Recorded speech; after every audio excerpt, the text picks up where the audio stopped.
And I'm excited, very excited. I'm going to be a guest on that show this week. I don't know when it's going to air, but it's a podcast and it's going to be fun. It's going to be a fun topic that we're going to discuss. And I'm looking forward to it. I'm very excited, guys. Here we go. We're going live.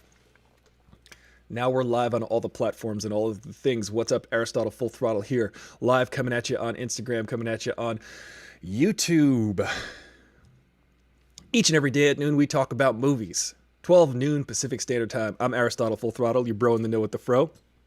Today's topic, greatest action hero.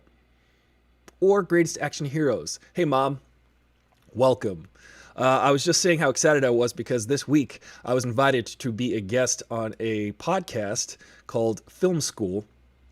I was invited by a colleague of mine, a very talented director and filmmaker in his own right, an actor as well, named Justin Coloma. He's got a podcast with his cohort, and it's called Film School, and it's on YouTube, and I was just checking that out, and I got a little distracted while I was checking that out, but I wasn't late. I looked up, it was 11:59 a.m., 1 minute away from launch, and here we are, talking about movies like we do every day, Monday through Friday, at noon Pacific Standard Time.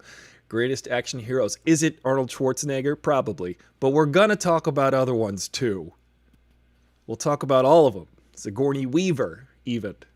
We'll talk about Charlize Theron. She's an incredible action hero. However, she's also an incredible actor. Sometimes you get like a Keanu Reeves who's, we give him some, we let him go. We let him go on his acting. What's up, Ismael? Siula. I don't know how to say your name. But people don't know how to say my name, so we're in the same boat over there. Hey, everybody. It might look like my headphones are tangled up with my microphone, but this is all very intentional. This is an aesthetic that I'm trying to achieve, and I think it's called Cat's Cradle, and we've got it. We've got it going on right here. Hey, Ange N.O., welcome to the program today. We say program because we're living in 1957. It's a YouTube program that we have going on here. Action heroes, ladies and gentlemen. Is The Rock the greatest action hero? Is he the action hero that we wanted him to be about 15, 20 years ago when he was the Scorpion King? This is a hard subject. So what we're going to do with this subject is just have fun with it. We're going to throw things out there, just throw them against the wall and see what sticks. And it's probably going to be, Keanu Reeves is killing it right now, literally. He's killing everything with a headshot with his gun fu. What's up, Will? Welcome, everybody. I just want to reiterate, hey, I got invited to do a podcast this week. I'm very excited to be a guest on a podcast. It's called Film School, so keep an eye out for that. I'll keep you guys updated. I'm very excited. It's going to be fun. It is a podcast by a colleague and friend of mine named Justin Coloma, who's a talented filmmaker and artist in his own right, an actor, and all of the things. He does all of the things like you have to do these days, but particularly if you enjoy the things. If you enjoy doing these things, if you found that I have a sneaking suspicion, and I'll ask him about this because I'm going to have Justin as a guest on this show, and or Fan Story Podcast, which is another podcast I do. You can find that on iTunes. I'm going to ask Justin some questions too. I imagine he's very much like me and has just always been doing this. He's just always been making things, creating things, video content, audio content. He seems like he's had a similar upbringing with media. It's just something you find yourself doing, and if you love it, and you will not stop doing it, and I've reconciled that fact. This, ladies and gentlemen, is what I do most of the time. Creating video and or audio content, whether that is hilarious or musical, or neither. Even if it's neither, it's still going to be on video and on audio. What's up, Will? Stopping by to say, hey, back at I Gotcha, collecting high school seniors' Chromebooks. Oh, so you're doing testing? Or are you just collecting them? Hey, Will, I appreciate you coming by just to stop by and say hi. I appreciate you.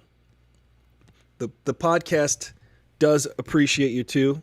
The daily video stream appreciates your contributions. and your expertise and your insight on all of these topics. And thank you for stopping by to say hi. I hope those Chromebooks serve you well. If not, you could stack them up and create like maybe a Chromebook card house of cards. Chromebooks, man. Remember the Chromebook? Basically, you could use it to explore the internet and write things, I think. It's a pretty good idea. It's like a $200 computer or something. Pretty neat. Amazing. This is going to be fun, guys. Ooh.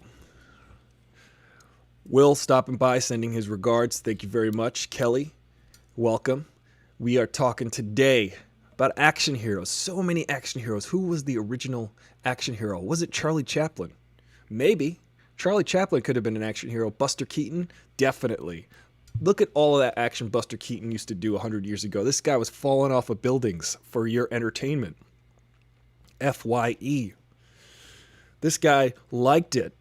He liked to create visuals that seemed incredibly cartoony and impossible.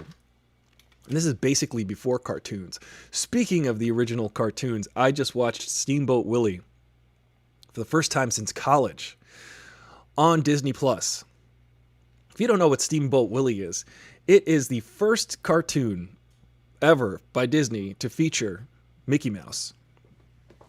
And on that, I guess Mickey Mouse was called Steamboat Willie. They didn't come up with a creative alliterative name yet. They just call him Steamboat Willie because he's on a steamboat. And they were like, I don't know, Willie? How about Willie? We'll go with Willie. They rebranded since. But I'll tell you, that cartoon is bizarre.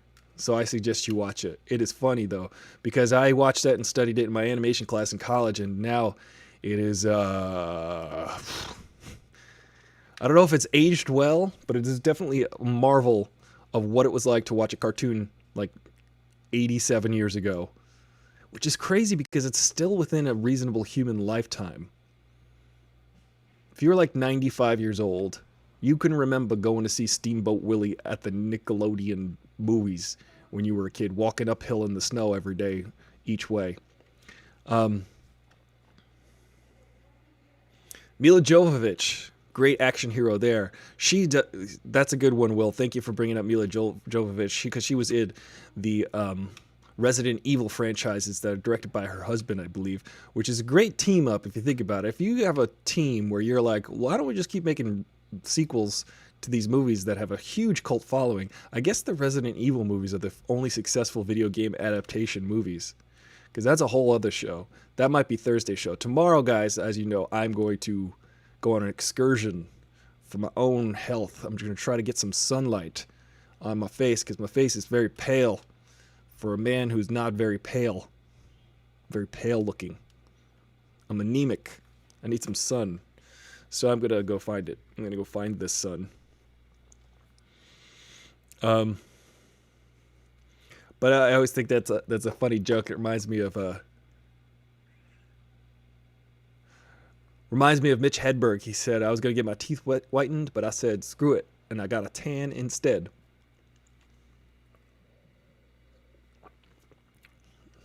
On account of the contrast. Mila Jovovich, very good, except I got to tell you, I do not like The Fifth Element. There are movies I do not like, Sam I Am, and Fifth Element is not one that I do like at all. Fifth Element, I don't like elements 1 through 5. Horrible. I'll tell you what I don't like all the time. Most of the time, 99% of the time, I like movies, except for a few movies. What's up, Jimmy James Cordova? Welcome to the program. Hello. Say hi to Will briefly. He's only here for a couple moments, but we welcome you. Oh, yeah, she was in Joan of Arc as well, which is another movie directed by Luc Besson. Luc Besson. I'm not a big fan of Luc Besson. I'm gonna be straight with you guys. Luc Besson, he has a moment in every one of his movies where he uses a wide-angle lens, and the characters, even in a serious moment, go like this. They do like a weird look to the camera. Every single one of his movies, and it takes me right out. I know I'll get nitpicky with certain directors, but this guy annoys the heck out of me. There'll be like in the scene in Joan of Arc when she's being born. There are two. It's a very tense scene, and there's so much tension. And then they show a cut to the two guards, and they're like this. It's not very serious. It doesn't keep me in the scene. It makes it slapstick. It makes it silly. It makes it goofy. And I go, Luc Besson, you're so French with that name. I don't know. I make a joke about the French culture because the French culture, as you know, you may or may not know this, but Jerry Lewis was a genius. He also was very sexist, but we'll get into that. Jerry Lewis was a genius. And I'm talking about the Jerry Lewis. Yes, the Nutty Professor. Yes, I'm talking about Jerry Lewis. This guy. The guy who... Is he the absent-minded professor or he was the nutty professor? The absent-minded professor invented flubber. That's a whole other thing. That was McMurphy. I'm all over the map, but let me reel it in and talk about Jerry Lewis being a genius filmmaker, guys. Jerry Lewis made a movie every single year for like 25 years or something ridiculous. And so many of them were hits, particularly in France. People loved the sensibilities of Senor Jerry Lewis, who is now dead and can no longer be actively sexist. I say Jerry Lewis was sexist because he was a comedian, very funny comedian, very physically incredible comedian. There would be no Jim Carrey were there not Jerry Lewis. If you look at Jim Carrey's actions, his movements, his body, his slapstick, his pratfalls, if you watch Jim Carrey do those and then go back and watch Jerry Lewis in the 50s and 60s, you'll be like, oh, wow, Martin and Lewis, that Jerry Lewis, he sure is the precursor to Jim Carrey. Jim Carrey is kind of like Jerry Lewis, but perhaps without maybe, I don't know, Jim Carrey's pretty deep these days, but he was very much panned throughout the 90s. I think we should do a whole show on Jim Carrey because I think Jim Carrey is a genius. I think it's pretty clear that he's a genius by now, but all throughout the 90s, every movie that he came out with, The Mask, Ace Ventura, I mean, The Mask got mixed reviews, but The Mask, they were like, Jim Carrey, you know what? The guy is incredibly physically funny. He came from In Living Color. He was in some 80s movies. He was in Earth Girls Are Easy. He was in Once Bitten. He was in lots of random-ass movies from the 80s. He played the guy who ODs on drugs singing Welcome to the Jungle in the beginning of, or I don't know, it might have been Paradise City, in the beginning of Sudden Impact, I believe it was, which was a Clint Eastwood movie, which brings us back around to action heroes again. Clint Eastwood movie it was a Dirty Harry movie, and Jim Carrey was in the very beginning of that, dancing around like Axl Rose, singing a Guns N' Roses song, and it's very funny. This guy and his motorcycle, I gotta tell you. We should do an Axel Foley and stick a banana in his tailpipe. It's funny, every time he like drives away, he sets off car alarms. Because, you know, that's the kind of vehicle you want. One that is so obnoxiously loud that it agitates car alarms. So, Jim Carrey is definitely a genius. In the 90s, not so much. They didn't think he was that much of a genius. They were like, this guy's an idiot. And yes, he is an idiot. But he's a genius idiot. He's an idiot savant. Or at least he's good at playing an idiot. I love Jim Carrey. I've seen so many, for about 10 years, I saw every Jim Carrey movie in the theater. And at the end of that 10 years, I realized I must be a Jim Carrey fan. I had to like figure it out. I was like, oh, I've seen every one of his movies for the last 12 years in theater. I must be a fan of his. It wasn't like I went out going, I want to see this Jim Carrey movie. He's just that freaking stupid and funny. And he gives everybody a smile on their face. He gives everyone a good laugh because he'll go there for the joke. He'll bend over and talk out of his ass for all of us. Jim Carrey is doing everybody a service, ladies and gentlemen. Please try to filter out the sound of a really loud, obnoxious motor bicycle in the background. I cannot control that. I'm sorry. But yeah, good work, guy. Um, I think it's hilarious that Jim Carrey was such a genius, and now, only now, I think is getting recognized for it. 20 years ago, if you heard people saying Jim Carrey was a genius, you'd just like laugh at them because the world wasn't ready. Let me tell you something. The world wasn't ready for Jim Carrey. I should do the whole show as Fire Marshal Bill. But it's artists like that where you got to go after the fact. You have to realize how good they were. There's so many people that are not even ahead of their time, but it takes everyone a while to sort of figure out what's going on. They're already funny. People just don't know it yet. There's a few people like that. I would say Will Ferrell was like that. Will Ferrell took me like 5 years. It took me till Anchorman to get why he was funny. And then when I saw Anchorman, I was like, oh, this stuff is great. Who else is like that? Fred Armisen. Fred Armisen is one of the funniest people. He's got that show Portlandia. He's from Saturday Night Live.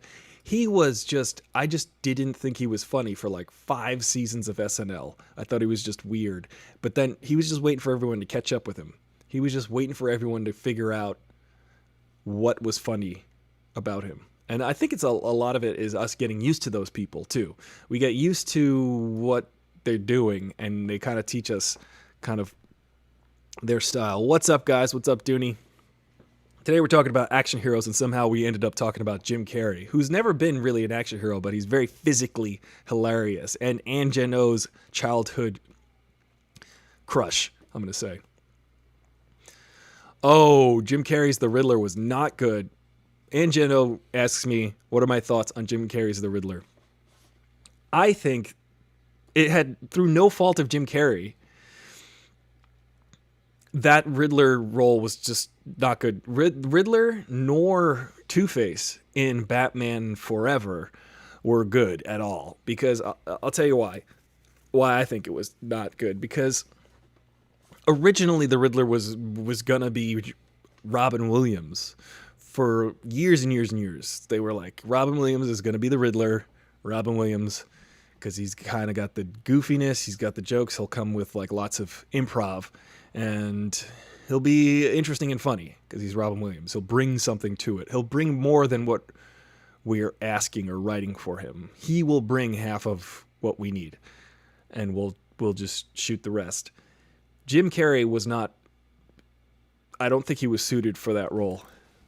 And if he was suited for that role, they didn't do it. They didn't film it right, or he wasn't directed correctly, because he was doing a Robin Williams impression for Batman Forever. So I think Jim Carrey was really trying hard to do a Robin Williams impression instead of just kind of going out on his own. He was being goofy. He was being silly. They didn't know, again, being ahead of his time with comedy and jokes and physical comedy. People didn't really know how to deal with him. So Joel Schumacher was just like, okay, let's let the camera roll at all of these Dutch angles and try to get something out of Jim Carrey. Meanwhile, I just don't think that the actors took it that seriously. I think some did and some didn't. Val Kilmer was Batman for that one movie. But some people didn't really take it seriously at all. Like, I think that Tommy Lee Jones playing Two-Face in that, Harvey Dent, he would just... How Harvey Dent went from Billy D. Williams to Tommy Lee Jones, I don't know how, but I would prefer Harvey Dent had stayed Billy D. Williams at least, because they kept the Commissioner Gordon, they kept Alfred. Why couldn't they keep Harvey Dent from the first Batman? Harvey Dent was played, if you guys remember, there's so much in the original Batman 1989, Tim Burton's Batman. There is so much in that movie that it's hard to even think about. Pardon me. It's hard to imagine that all of that stuff is in that movie. Because you could sit there and quote that movie all day. You could think of a million gadgets that are used. You could think of a million scenes, a million things that are said in that movie. And it's also very memorable, which I find remarkable. And if you do remember, there is a scene where they're in like City Hall, and there's Harvey Dent is introduced, and he's played by Billy D. Williams in the first Batman. Just another one of the things that's in that movie. So many things. But I would have preferred they brought him back and he played Two-Face. Why not? But of course, Tommy Lee Jones plays Two-Face, but Tommy Lee Jones does not play Two-Face in Batman Forever. He plays the Joker. It's kind of dumb. He doesn't have any concept of what the comic books are. He doesn't have any concept of who the character is. He goes around, Tommy Lee Jones in Batman Forever. If you remember this, directed by Joel Schumacher, it's like 1994 or something. He just goes around screaming and shouting and waving a gun around and flipping a coin. Flipping a coin and shooting a gun. And that's like, that is the extent of his contribution to that role, which Tommy Lee Jones, you know better than that, but it may not have been him. It just could have been the director or the producers just being like, okay, why don't you just wave a gun around, laugh a lot, and here's $10 million. Because you're Tommy Lee Jones and you were just in The Fugitive or something. Now, even though Tommy Lee Jones, you've been around since like the 70s and acting in films, now you're getting some recognition and we'd like to capitalize on that. So we're going to give you $10 million. Just walk through the role. John C. Reilly. It took Chicago. John C. Reilly. I remember watching John C. Reilly in Magnolia. And Jano brings up John C. Reilly, maybe taking everyone a minute to figure out why he's funny or why he's interesting. And there's this whole scene in Magnolia where he plays a cop and he's doing a monologue, which I pretty much think is improvised. He's doing a whole monologue. And I'm just completely, at the time I was just like, this is fascinating. I'm interested. I'm confused though. But nowadays, if I look back at that monologue, I'll probably find it hilarious because John C. Reilly was just doing a C. Reilly thing. I do like Tommy's opening monologue though. I know there's an opening monologue. I haven't seen the movie in forever. They're calling himself We. Two-Face was played excellently by Aaron Eckhart. That was pretty great. Aaron Eckhart in The Dark Knight was a great Two-Face because he played him straight. He played him like, okay, well, now there's a serious motivation. I've got nothing to lose. I used to fight for justice. I used to fight for the right thing. But you know what? It's all random. It doesn't make any sense. The only order that we can bring. Dark Knight is a whole other show too. We could talk about the whole concept of Batman representing order, the Joker representing chaos, and Two-Face representing the balance of both. Just pure chance, not chaos, but order brought through 50-50 chance. Because if you flip a coin 100 times, on average, you will get about 50 heads and about 50 tails on average. Just because you had like a 50% chance. So if you flip a coin 10 million times, you will reliably get about half of heads and half of tails. It's just kind of the way it all works. So the way that Aaron Eckhart's Two-Face wanted to bring order to everything was just through flipping a coin and having everything work itself out. Very cool. Yeah, Aaron Eckhart also played I, Frankenstein. Aaron Eckhart is an interesting actor. We'll go back down this list. We put pins in so many little ideas right now, but we'll unpin everything. Aaron Eckhart is pretty funny because he was in I, Frankenstein, but he's definitely one of those actors who takes things really seriously. He's like, I am going to be Frankenstein. I'm going to be a muscular Frankenstein, and it's going to be cool. Because what do we need to do? We need to make everything young, hip, and cool. So let's be a young, hip, and cool Frankenstein. It'll be a very good-looking Frankenstein, except for the fact that Frankenstein is intentionally a beast, is intentionally horrifying. Still, I don't know why franchises do this. They take a thing that the fundamental aspect of it The fundamental aspect of Frankenstein is that he is horrific, that he is an abomination. That is the thing why people want to banish him. But inside, he's nice. Inside, Frankenstein is nice. Inside, Frankenstein just wants to connect with other humans. But people look at him and they're horrified. He's brought back from death. And this is my theory on all things horror. All the universal horror movie things are just undead things. Frankenstein, brought back from the dead. The Mummy, brought back from the dead. Dracula, the undead. Zombies, undead. Everything is just something that should be dead. That's what we're afraid of, apparently. Those are the things. But Aaron Eckhart's I, Frankenstein was so silly because he was just like, let's make Frankenstein all of the things that are Frankenstein except for the fundamental things that make him Frankenstein. So silly. Billy Dee eventually did play Two-Face. That's right. Good call, Aunt Jeno. Billy Dee did come back to play Two-Face. That was cool. That was a travesty. That was a miscarriage of justice, let me tell you. Going back to Jim Carrey, though, I always found it funny that so many of Jim Carrey's movies were like pretty much the same premise. Liar, Liar, and Yes Man are the exact same premise. Almost the exact same premise. Liar, liar.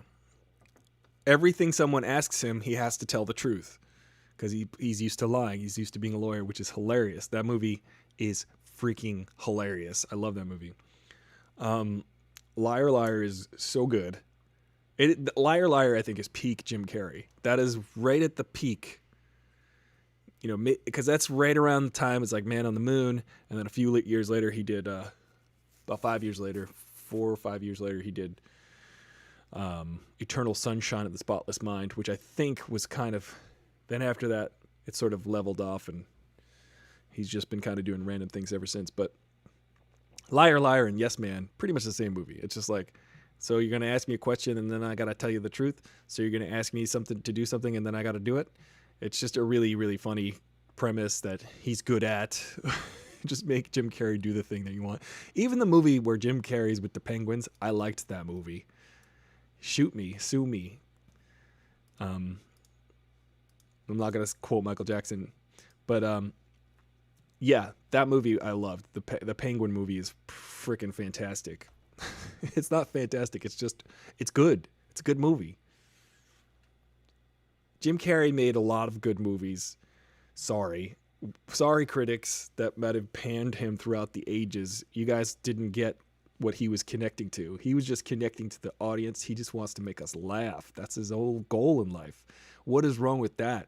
He doesn't care about critics. He doesn't care about what people got to say or about him. He'll just go ahead and make you laugh. Good stuff. Getting back to action heroes, Jim Carrey, I did mention, was singing Welcome to the Jungle at the beginning of, I believe it was Sudden Impact, the Dirty Harry movie. I think it's the 5th Dirty Harry movie. I could check that. But Jim Carrey sings Welcome to the Jungle in the beginning of that because Axl Rose was asked to do that, but he did not do it because Axl Rose did not want to be associated with a drug overdose. Yeah. Love at First Bite. I think it was Once Bitten, which, by the way, I saw as a very young child. I saw Jim Carrey in the movies as a very, very young child. Sudden Impact. No, that's 1983. So I'm thinking of Enforcer, maybe? You guys know the Dirty Harry series? Because Dirty Harry is an action hero series with Clint Eastwood, with a cop who just indiscriminately murders suspects. Because just think of the paperwork for that, guys. Just think of the paperwork. Just killing people. The Deadpool, that's what it was. Hilarious title for a movie. But yeah, he plays Harry Callahan in The Deadpool. Clint Eastwood, I believe it is the 5th movie with Dirty Harry Callahan. Magnum. Yeah, that's another one too. Let's see all the Dirty Harry movies. Harry Callahan. What do you guys think of Dirty Harry? The way he just kills people. The way he's just like, you gotta ask yourself, do you feel lucky, punk? Well, do ya? 'Cause I'm gonna murder ya. I might just murder you with my giant gun. Guys, I went to a firing range for the first time in 2005, maybe in 2006. I was a kid. But a wee lad. I was only 10 years old. And I saw the first gun that I ever fired off as a child. And the last gun. I only went to a firing range once. And the first gun I shot was a .45 Magnum. And let me tell you something. It's loud. It's a loud gun. It just goes boom. And then your arms go like this. It's a very large gun and it's very loud and it goes boom. I don't like guns. So I haven't shot them off since. The funny thing, the thing surrounding me going to a gun range was being in a rock and roll band and then hanging out with Hollywood types that are like celebrities, kids and stuff. They would be like, hey, let's go spend way too much money on lunch. And then they would pay for it, which was fine because we were in a cool rock band, you know? And they're like, we'll pay for you guys. It's on the record label. Let's go to a gun range. And you just go, okay, I guess we're going to a gun range now. And you find yourself shooting guns with these kids of celebrity legends. And you're just like, this is what you guys do all day, huh? Because you got nothing else to do because you got all this money and your parents made it big. And now this is not true for all. This is not true for all celebrities' kids. This is true for this one particular guy that we were friends with whose father is a music legend. And he was our producer at the time. He was producing us. So what he wanted to do, I guess, mostly was just take us shooting guns. I don't know if it was like a power play. It's like a scene from a movie. It's like, hey, guys, I like your music. Let's go shoot some guns. Doesn't make much sense, but it's what we did. And shot a .45 Magnum. That is the gun that Dirty Harry Callahan shoots. And it is loud. It is big. You do not want to be in front of that. Go ahead. Make my day. Yeah. Angie O says she likes Clint Eastwood and that she would watch whatever he's in. I like him. I disagree with his politics. I do like his movies. $1 Million Baby is one of the greatest movies I've ever seen, and I'll only ever watch it once because it was very, very heartbreaking. El Torino, that's a great movie. We need an autobiography for me. Well, okay, Angelo. Maybe one day I will write that memoir. My memoirs about being in a band. I'm going to call it My Life Under the Bus. You know what? I got another story about Clint Eastwood. I actually was lucky enough to work on set with Clint Eastwood on a movie. I might have mentioned this story before on this channel, but I'm going to mention it again. Clint Eastwood is a very interesting director. He works very closely with the same crew every year on every movie, so everybody knows his every gesture, his every move. Everybody knows what Clint Eastwood wants because it's the same crew that works with him for everything. And Clint Eastwood famously does not say cut. He does not say action. He lets things happen, and he only does things for maybe 2 takes. So if you're an actor, you better be prepared because he's only going to do 2 takes and then he's going to move on. I mentioned this story.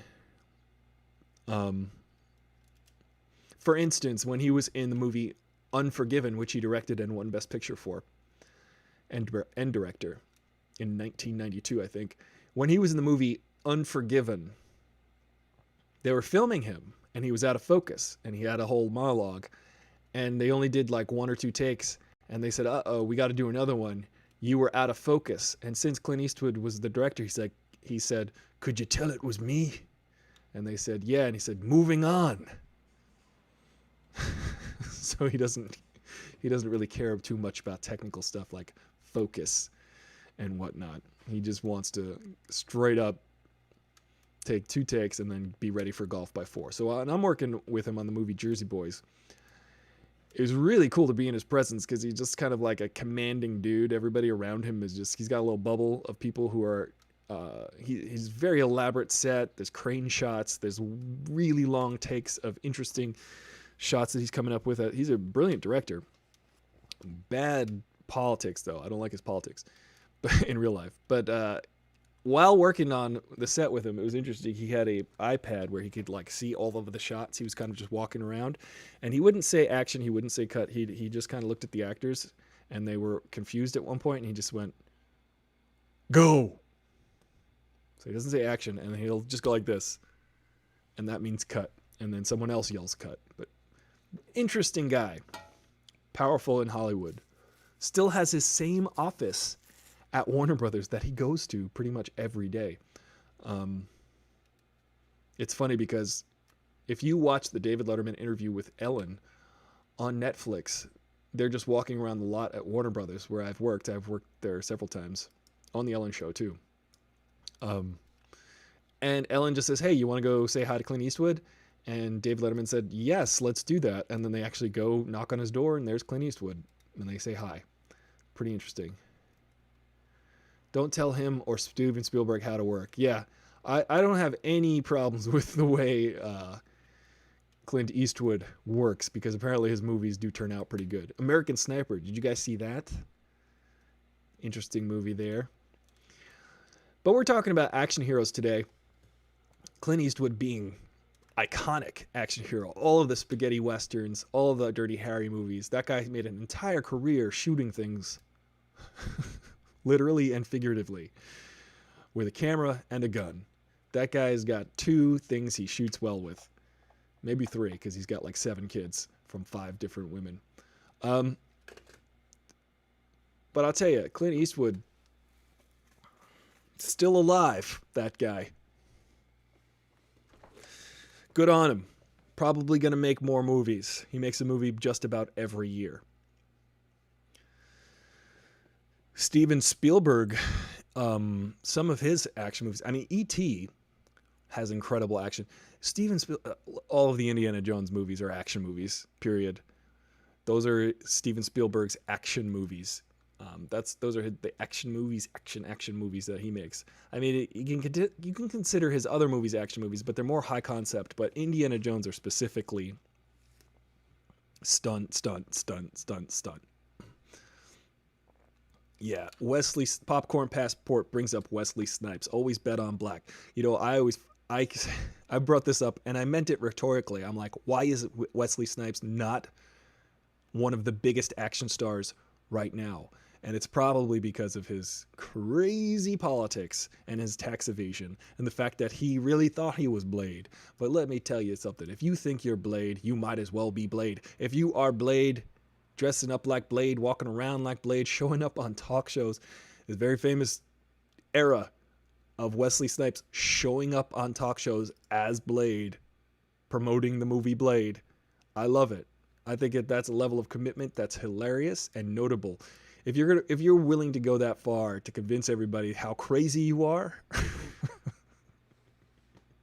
it's pretty phenomenal. I think Wesley Snipes should be like one of the greatest action heroes that we remember. Like, just think of it: Demolition Man, Passenger 57. There's a lot of movies, and all the Blade movies. He does all that kung fu, guys. He's a freaking black belt. Always bet on black belts. This dude is amazing. He's an amazing tax evader. Now does peanut commercials. It's kind of sad. He was in that last Expendables movie, which I thought was great. Or the second Expendables movie. Harrison Ford is pretty decent. Yeah, Harrison Ford had a action with the Star Warses and the Indiana Joneses and the Clear and Present Danger, and I think he was action all the way up until Get Off My Plane. That's what the movie, I call it the Get Off My Plane movie. The Rock and Will Smith. Will Smith, phenomenal. I love Will Smith. He's nuts too, but he's created his own bubble. Let's just let him live in that bubble and observe it and admire it from afar. But he's kind of a nut nutty guy. I mean, I enjoy his TikToks. I enjoy his YouTubes. They're funny. He, he's inspiring, but he's also a little bit like, is this guy for real? He's always like, my life, my life is so great. I'm Will Smith. Okay, now let me tell you how to live life. I'm Will Smith. I mean, he seems to be doing it all right, so I guess I should take his advice. I loved Will Smith ever since he was the Fresh Prince, not the Fresh Prince of Bel-Air, but the DJ Jazzy Jeff and the Fresh Prince. He was the second billing on the DJ Jazzy Jeff and the Fresh Prince bill. I was a fan. I know every word to Parents Just Don't Understand. Try me. Anytime, hands down, I will sing every lyric to that song, because that was like one summer when I was very young, and I remember all I listened to was Will Smith because he was very. But the thing I remember about that album, which was hilarious, when I was very young, listening to Will Smith, and he was like, I mean, DJ Jazzy Jeff and the Fresh Prince is what I used to listen to, not Will Smith. Will Smith's career is post Men in Black. That's when you get like Millennium and stuff like that. But loved his rapping, loved his storytelling and his songs, and it was family friendly and just fun. Because I guess I grew up listening to like Weird Al and stuff, so like listening to Will Smith is almost in line with listening to Weird Al. So when he came out with like Parents Just Don't Understand and stuff like that, I just thought it was hilarious. And then he would sing on that album every other song. He's like, I'm going to be a big movie star one day. And when I start my film career, and he was just seeding the album with lyrics about how famous he was going to become as an actor. And I was like, oh, that Will Smith, how he thinks he's so funny, he's going to be an actor.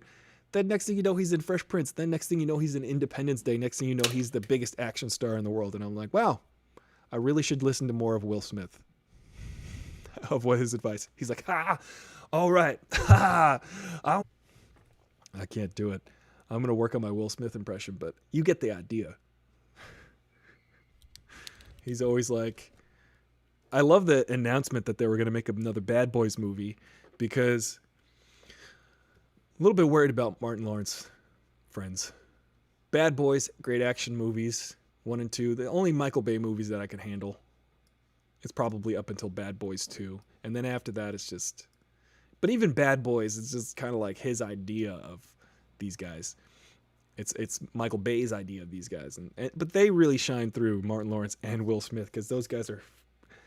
The interesting thing about that dynamic duo is that Martin Lawrence was always really funny, like really extra funny, and Will Smith is charismatic and action-y. So the two of them together was funny because there's one who's a clown, and then there was one who's more cool but goofy. Doing some dope features lately. Do you mean like feature films or features on his YouTube channel? I have run into Jaden Smith on more than 2 occasions in LA. I think it's just part of living in Los Angeles that you will encounter Jaden Smith. I've encountered him 2 times. No, 3 times. 2 times were at Erewhon, and 1 time was at a medieval fair 2 years ago. He was wearing a mask, not unlike everyone wearing a mask now, and we were playing a game next to each other. We were throwing like darts or axes at something, and there's a dude wearing a mask, and then he pulled his mask down, and it was Jaden Smith. I was just like, okay, so you're wearing a mask so as to not be recognized, but everybody's looking at you because you're wearing a mask, and you're the only one. He was just wearing like a face covering. It was weird. But yeah, you will encounter Jaden Smith if you live in Los Angeles. Will Smith having the incredible career that he has, but I gotta say, I'm worried about Martin Lawrence. I'm worried about Martin Lawrence. I'm worried about his health. I hope that he's okay. I grew up watching Martin.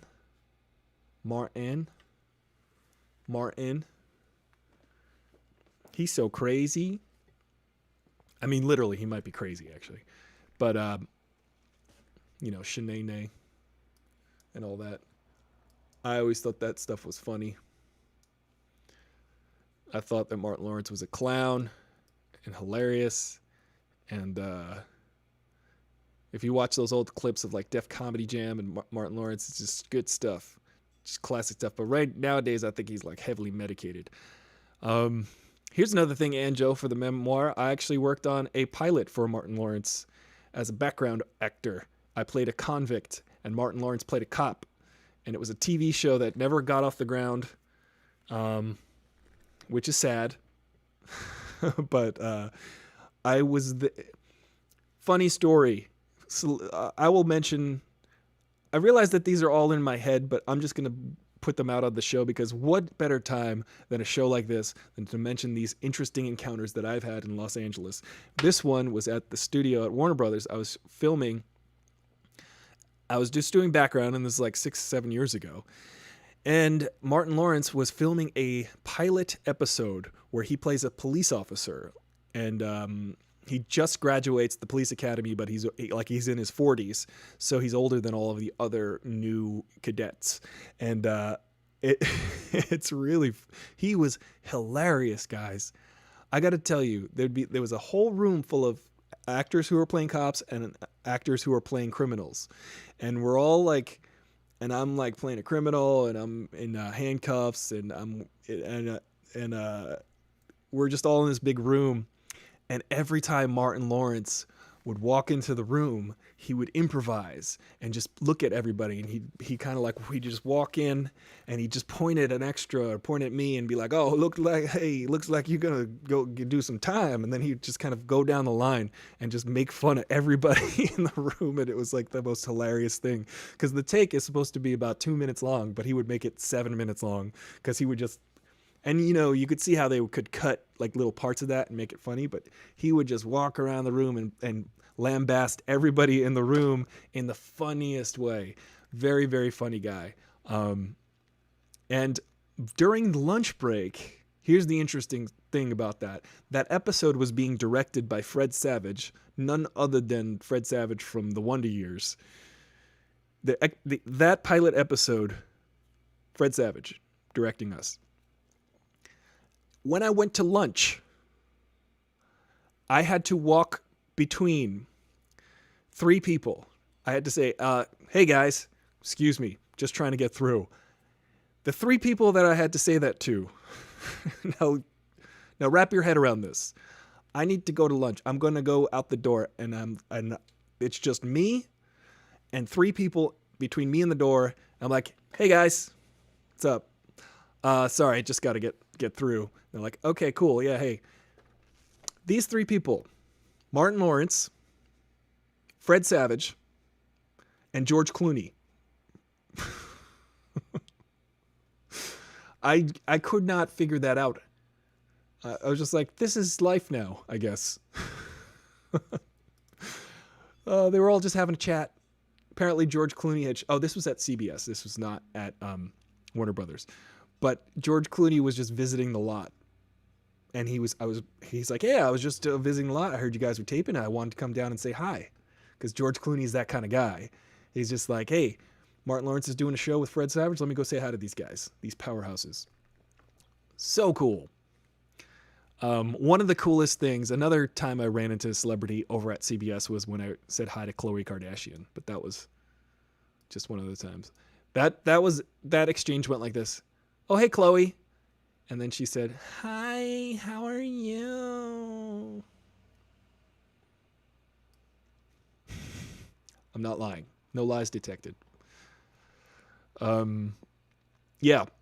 So life's weird. But speaking of action stars, George Clooney played Batman in Batman and Robin. Is George Clooney an action star, or is he more of a drama star? I think they tried to make him an action star for a minute. There was about 10 years between 1995 and 2005 when George Clooney was being sort of groomed to be an action star, but then realized he needed to be... I'm choking. Excuse me.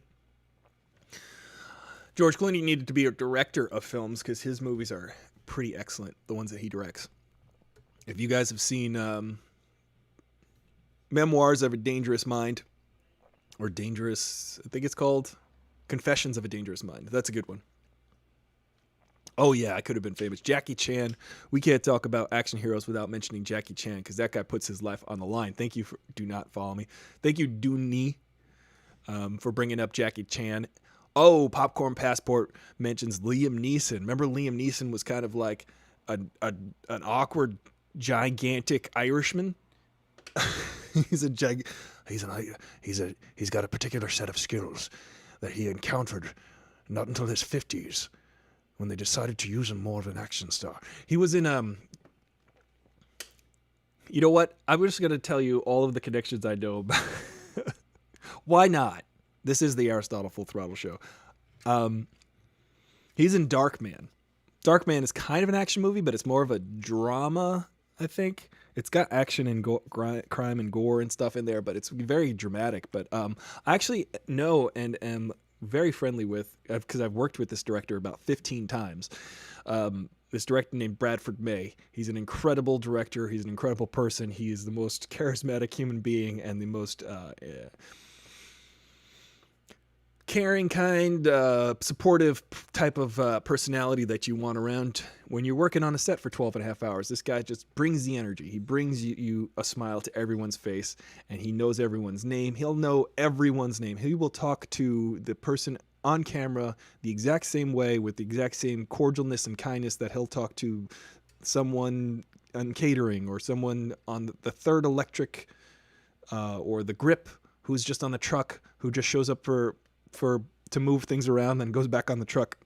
I'd be like, "Hey Johnny, how are you? Good to see you." And he'll like, see, that's the way to behave. Just to be kind and courteous and work hard. That is the way to be in life. So take that as you will. Do what you will with your life. But I suggest, if you would like a nice life working with others, and if you would like others people to be happy to see you when you show up, be kind, courteous, and work hard, and do a good job as best you can. If people see that you're doing your best, they'll hire you again. Darkman did have potential. So I want to tell you about my friend, Bradford May, the director. He was the director and cinematographer for Darkman's 2 and 3. So this guy had double duty. He had to light and shoot and direct these movies, interestingly enough. Though Liam Neeson is not in those movies. Liam Neeson. He went on to be an action star 10 years later for Taken. Liam Neeson's. He's that guy. I mean, Schindler's List had some action in it, but not the action you want to see ever. A travesty. Is it bad that I liked him as Bruce Wayne, but he's playing himself? Angelo was mentioning George Clooney playing Bruce Wayne in Batman and Robin. My problem with George Clooney in the 90s was the fact that he had a shaky head. He has since limited his shaky head, but I used to make fun of George Clooney in the 90s because I think that he developed a particular habit this guy had. George Clooney had this thing that he would do, and if you watch episodes of ER, he'd always have a chart, and he'd go, "Looks like a subdermal hematoma. Looks like he's got swelling on the brain. Let me tell you something, doctor. I don't know what this is, but my head is shaking. I have a shaky head." I don't know what was up with George Clooney in the 90s, but he had a shaky head. You will never unsee this nowadays. If you look back at anything George Clooney pre-2005, he'd talk, he'd stare at you, and then start wobbling his head. I think it's swagger. I think that's called. I think George Clooney had a swagger when he was Booker on Roseanne and on The Facts of Life. He had a swagger that he was used to, and his swagger was a wobbly head. I'm George Clooney, and I'm Batman. So my problem with him as Batman in the 90s, in Batman and Robin, was that this is George Clooney talking. And this is George Clooney talking as Batman. It was weird. His little bat ears were going like this. the whole time. By the way, bats have ears like this. I don't know why they give them like little points. They have like giant ears. They use them to echolocate. Why don't Batman got like giant ears? He should have like giant ears like the flying mouse or whatever in The Tick. So much head swagger. I'm George Clooney. I have a bit of a smirk and a shaky head, but now I'm Batman George Clooney, and my ears are shaky. They're pronounced. They're extra pronounced. My head wobble is now unavoidable. I'm drawing circles on the ceiling. Frickin' George Clooney. He has corrected his head wobble since. He does not wobble. Sometimes I will see him restrain himself. He'll refrain from it. Someone spoke to George Clooney. Someone had a chat with him. They said, listen, we're trying to focus on you, and you keep going like this. Stay still. This is movies. This isn't TV. The screen is much bigger. You'll get them woozy. Calm it down. Stay still. That's actually a true thing. In movies, you got to be real still, generally speaking, for your close-up. And you got to like make kind of really muted movements. Another action star, Bruce Lee, way too quick for film.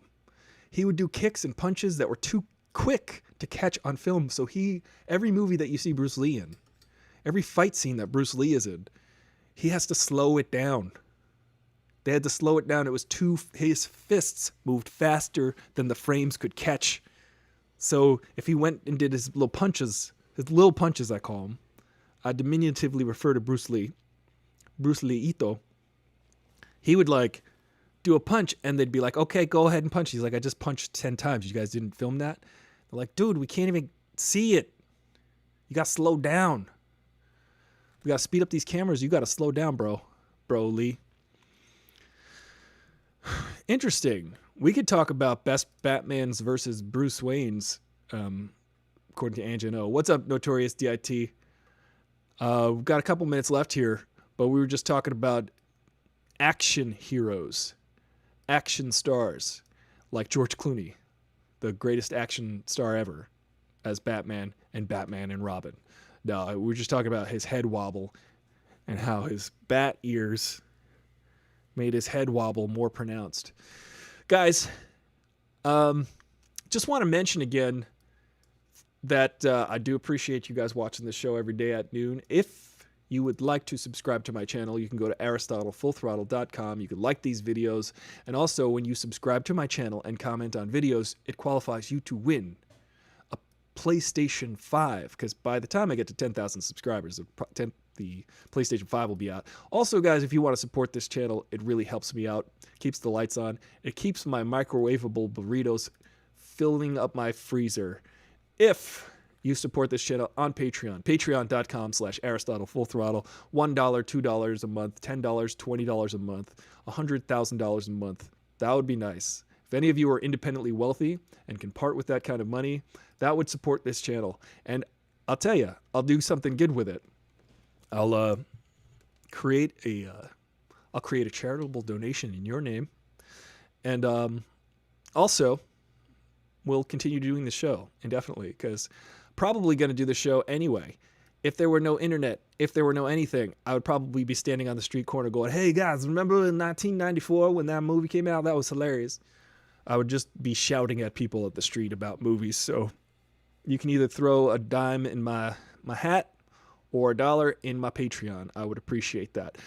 We got about a minute and a half left on Instagram, but if you guys want to continue the discussion for another few minutes over on YouTube, that's AristotleFullThrottle.com.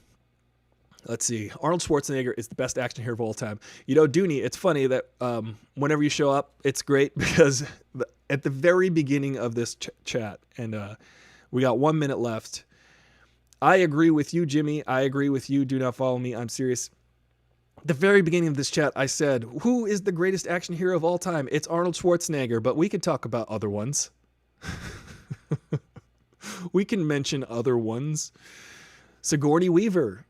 Ripley is one of the greatest, most iconic action stars ever. So awesome, Sigourney Weaver. She's an incredible actress, and she's like 10 feet. She's a 10-foot tall Amazon that can kick anyone's ass. And that's a great aspect of her career, that she is able to be Gorillas in the Mist and also be Ripley from those movies, and also be Dana from Ghostbusters. Funny, good actor, an incredible action star. We talked about Mila Jovovich. We talked about Bruce Lee. We talked about The Rock. We talked about Clint Eastwood, Liam Neeson. These are all good. Wesley Snipes, pretty amazing. But guys, jump over to Aristotle Full Throttle. I'm your bro in the know with the fro, and I'll see you on Thursday, actually. So, all right, guys. Those were the guys on Instagram. We're talking here on YouTube, finishing up the discussion. I do believe that Arnold Schwarzenegger has transcended so many genres. He's transcended his own career. He is a tour de force. The guy wanted to get out of a village in Austria, so he started lifting buckets. He started curling buckets of water. He started carrying buckets of water up a hill and curling them and exercising with them. And he noticed, hey, my muscles are giant. I am 15 years old and I am incredibly muscular. That dude, if you look at pictures of him as a bodybuilder at 15 or 16 years old, the dude's gigantic. He's Arnold Schwarzenegger. So he said, I have an idea. Why don't I become the best bodybuilder on the planet Earth? And then he went ahead and did that. While he was doing that, he started a construction company that moved rubble and built like a masonry. Like they built concrete walls. He built there's a famous wall that he built along with his friend who recently died, Colombo, and Frank Colombo. He built this wall in 1970 with him because there was an earthquake, and they went around as these bodybuilders. They would work out all day, and they would also pick up they would dispose of rubble because they were the biggest, strongest guys around. So that's what they did. They used their muscles to do manual labor so that they could get even stronger. And that's how Arnold Schwarzenegger made his first $1 million. He made his first $1 million clearing rubble after an earthquake and building concrete walls and structures. So after that, he was not satisfied enough being Mr. Olympia 9 times or something. He was like, I'm going to be the biggest movie star in the world. And then he went ahead and did that. People were like, I can't understand you. Your name is too long. Why do you think you're going to be a super celebrity? He just did. And he went ahead and did that. We know his career. It's incredible. And then after that, what did he do? He's like, I want to be governor of California. That is the highest position you can get, basically. But I guess besides senator. Senator and governor. Well, the governor is probably a higher position. There's 2 senators per state. There's only 1 governor. He's like, I'll just go ahead and be governor of California since I can't be president because I wasn't born here. So this dude has legitimately conquered all aspects of life, except for his home life. Sadly enough, the guy is flawed, but he's human. Yeah, The Rock as the Terminator would be cool. I would love to see that, guys. Jimmy James Cordova brings up The Rock as the Terminator. Popcorn, you agree? All-time Arnold. Currently, yeah, The Rock is now has resumed the mantle of greatest action star because single-handedly The Rock showed he was trying to be after the Scorpion King. They were trying to make him like the new Arnold Schwarzenegger, but it wasn't kind of working out. And they kind of did that with Vin Diesel also. Guys, do you remember that? That Vin Diesel's going to be a huge star someday. So they took The Rock and tried to make him the next Arnold Schwarzenegger, but then it wasn't working out, and then they would bring him in on sequels. Journey to the Center of the Earth 2, G.I. Joe 2. They start bringing The Rock in on sequels, and you're like, all right, this guy is a good ringer. Cool thing about The Rock is he's just so gosh darn charismatic and huge. I think a little bit more self-aware that than Arnold is. Arnold's a little bit confused as to why people think it's funny that he says, "Get to the chopper." We find this hilarious. Any normal human being, when you hear a guy go, "Get to the chopper," you just go, "That's hilarious." Arnold's just like, "Why do you think it's funny? You know, I just say things, you know, I say this to the people and they laugh. I don't know why." And you're just like, okay, that's okay. Just say it. Just know that you should say that whenever. You should say, "Come on, kill me." We need you to say this. Because as children, when we saw you say this, we were just very confused and startled by your conviction and the bizarreness of your accent. And what is it about that? It's that it's a very serious moment, and we hear like a big goofy guy going, that's what he would sound like in a crisis. If there's an alien killing your friends, if you got shot by an alien gun, you'd want your friends to get to the chopper. Get to the chopper. He like screams it. He's like, it's very guttural. Oh man. Yeah, he is the sequel king, the Scorpion King, G.I. Joe 2, all these. But I think The Rock has found a nice lane, which is being like just a like sarcastic giant human being who will just be funny and charismatic and sharp-tongued, but also gigantically enormous. The dude is giant. He has to work out 6 hours a day at least every day to maintain. He's got to eat 3 cows for breakfast. He's a gigantic man. This dude is so big. He has to get 3 seats in first class just so he could, 1 for himself and 1 for each cow. He is so gigantic, The Rock. The Rock is so big that he did not land on The Rock. The Rock landed on him, as Denzel Washington would say in Malcolm X. The Rock is so big. How big is he? The Rock is the biggest animal on Earth is the blue whale, but that's next to the big rock. The Rock has to lease his name. Dwayne "The Rock" Johnson has to lease his name from the WWE, which is so silly because the WWE owns your image, owns your character. If you come up with a character for the WWE, you have to, because he started out as a wrestler. We all loved and knew The Rock as, we all knew we could all smell what The Rock was cooking this whole time. That friggin' jabroni. But he has to pay WWE. Apparently, I don't know if he bought it. Because colloquially, we're just all going to call him The Rock, because he's The Rock. But Vince McMahon's like, "I own The Rock. You are Dwayne Johnson. I own The Rock." But people can just be like, "Okay, Vince McMahon, we're going to go talk to The Rock now." And people remember when he tried to be Dwayne Johnson? Remember when The Rock tried to be Dwayne Johnson? That's hilarious. That was weird. That was a weird moment. It's like, come on, you're The Rock. Nobody here gonna call you Dwayne. Yeah, the guy is a gigantic, ginormous guy. He has got to wake up every morning. I follow his Instagram, and he says like this. He says, "If I have to get up at 6 a.m. to beat my opponent, I'm going to do it. If they get up at 5, I'm going to get up at 4 a.m.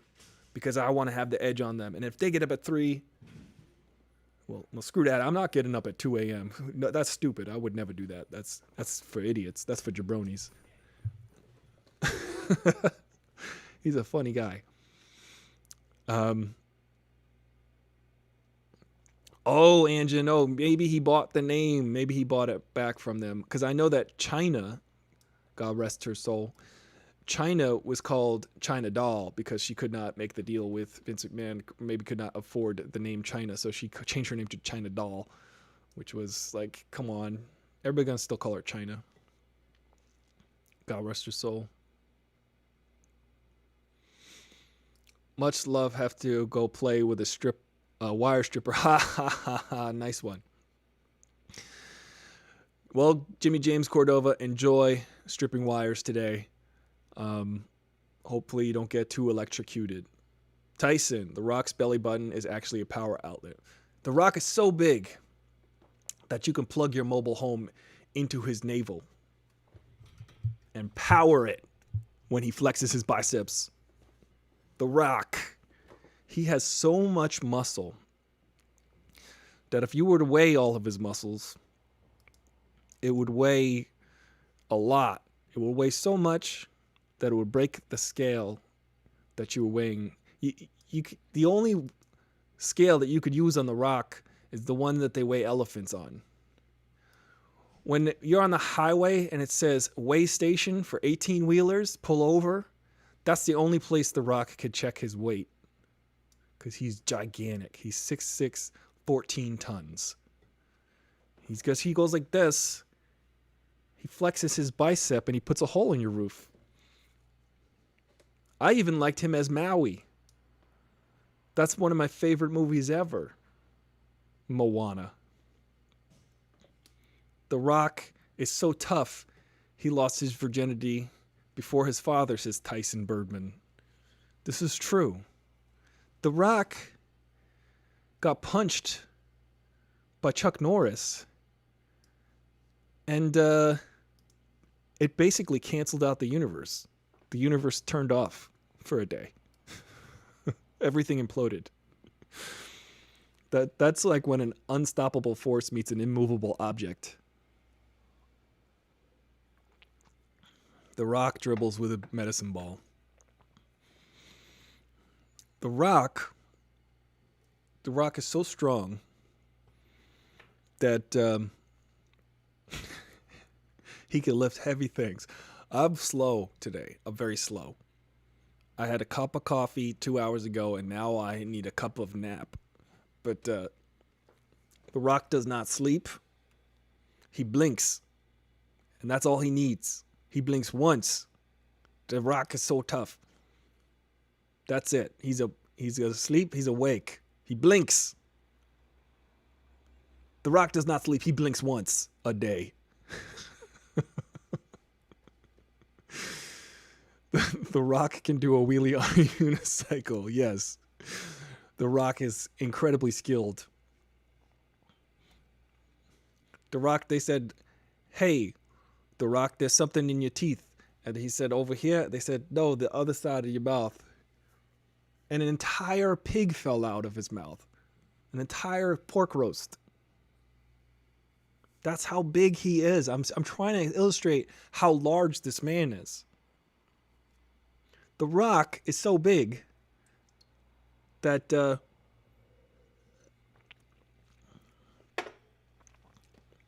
you could use him as a longboard at the beach because he's so tall, and longboards are like long.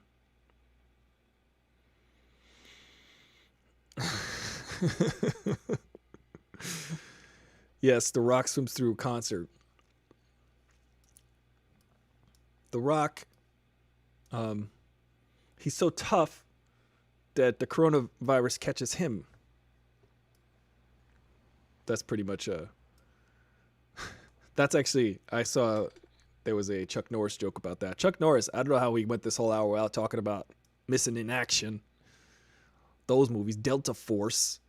Guys, Delta Force, Missing in Action. Chuck Norris standing there with two Uzis is pretty much the early 80s. That is the 80s.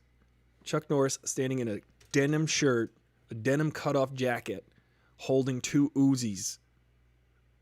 This is the iconic imagery that you want to see growing up. A guy who is expert at Taekwondo holding two Uzis. Because guns got cool in the 80s. It was like the 70s was Kung Fu, and then the 80s was guns. A guy who is like a 10th degree black belt in Taekwondo holding 2 Uzis. Uzi 9mm.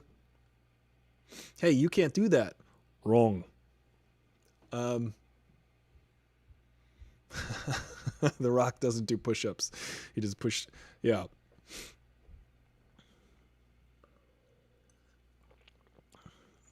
The Rock recycles his own cars, guys. The Rock, when he's done with a car, he crushes it down to the size of a soda can, and he puts it in one of the redeem machines, and then they give him like $2,000 as a trade-in fee because he recycles his own cars with his muscles. I'm trying to say that he's got such strength that he could take an entire vehicle in which he would occupy to travel, and then he would utilize that strength to compress it to a small thing.